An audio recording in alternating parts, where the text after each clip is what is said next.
Hey guys, it's Searden, and today we're doing a review of the Nerf N-Strike Raider CS-35.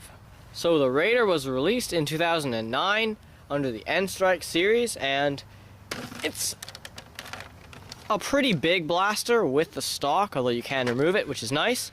And its main features is that it's pump action and it's slam fire, so you can just hold down the trigger and just rapidly prime it to shoot darts really fast. And the darts that it used were these, which are the Screamline darts, and they're just the standard dart used by all the N-Strike blasters, which used clips. So once you take all the attachments off the Raider, it's a pretty small blaster, although it's not nearly as small as a Recon, because it does have this whole front barrel which the pump handles built into.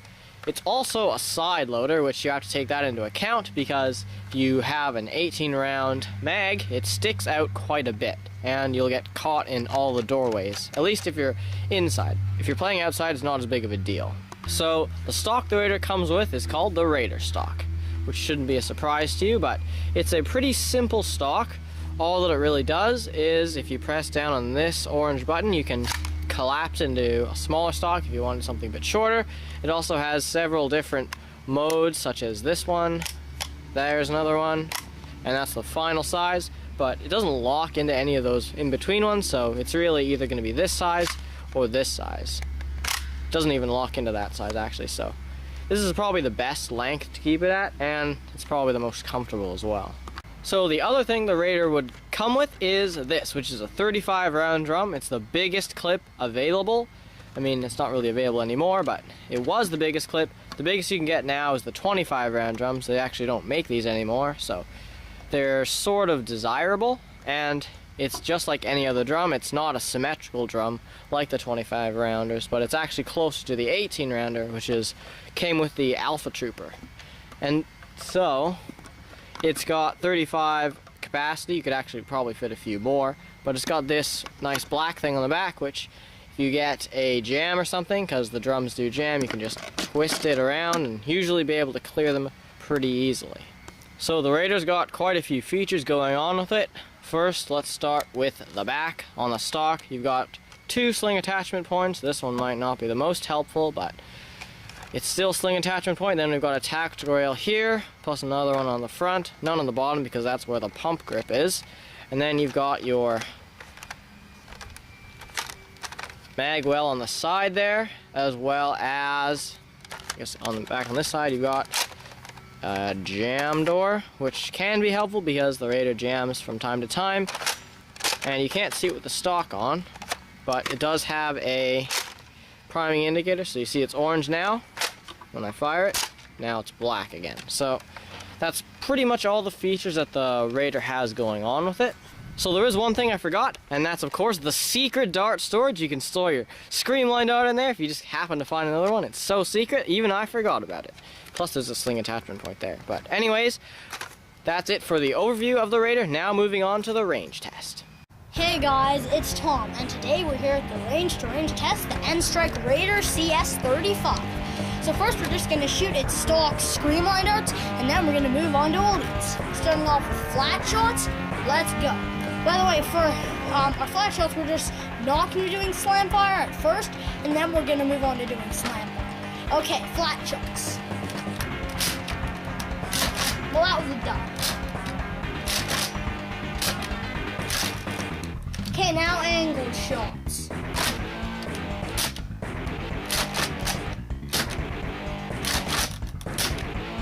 Okay, now we're doing flat shots with slam fire. Now angled shots with slam fire. Okay, that's it for shooting the darts. Now let's check the ranges. Okay, so our first shot here is at about 9 feet, but to be honest, it really looks like the Scarab has, the Singing Scarab, or Secret Shot, not exactly sure who, has kind of had at it. So there's kind of a nice puncture mark in the side, so we're not going to count that dart. Anyways, moving on.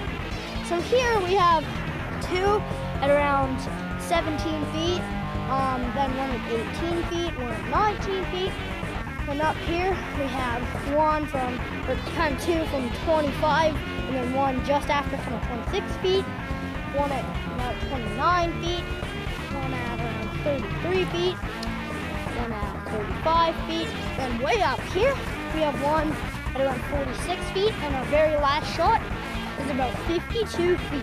Okay, that's it for shooting Screamline darts. Now we're going to move on to elite darts. Now we're shooting the Raider CS-35 with elite darts. Starting off with flat shots, not slam firing. Let's go. Okay, now angled shots. Still not slam firing. Okay, now we're doing flat shots, slam firing. Now we're doing angled shots, slam firing. Okay, that's it for shooting the darts. Now let's check the ranges. Okay, so our first shot here is at about 17 feet. Then up here, we have another shot at about 23 feet. Then we have kind of a grouping from 24 to 25 feet. Then we have two between 26 and 27 feet. One at around 31 feet. One at around 34 feet. One at around 36 feet. Another at 39 feet. And our last shot is at about 42 feet. Okay, that's it for our range test. Now on to the conclusion. So the Raider is an okay blaster. As you saw, the ranges aren't really anything too great. I mean, they're probably pretty standard for an N-Strike blaster. And the Raider was also cool because it had slam fire. I think it was the first blaster to have slam fire, though I'm not 100% sure. But nowadays the Raider's probably not a great blaster to pick up unless you're just getting it for the attachments, because the stock is pretty comfortable. And I mean, the 35 round drum is, well, the largest capacity clip or drum that Nerf has ever created, so it's pretty good. So the Raider is kind of a strange blaster because it's a blue blaster and not yellow like most of the other N-Strike blasters were. The only other blue one was the Long Strike, and for some reason they made the Raider blue as well, but it's still an N-Strike blaster and it's not an elite because it's blue. But there are some other color schemes of the Raider. So there's the clear Raider, which is just clear, transparent white plastic, and then there was the gear up one, which is mostly orange with a bit of black. And one thing that you might find is that there is actually a yellow Raider stock, but it didn't actually come with a Raider. It actually came with a barricade and some value pack, but it's a yellow Raider stock. So if you really painted your Raider yellow, you could have a full yellow Raider if you really wanted to. So if you were going to pick up a Raider, you probably would only want to get one if you're getting it for the attachments, because I mean, nowadays it just doesn't shoot that far, and there's not really much modding potential because it is a reverse plunger blaster, which is also why it doesn't shoot that great.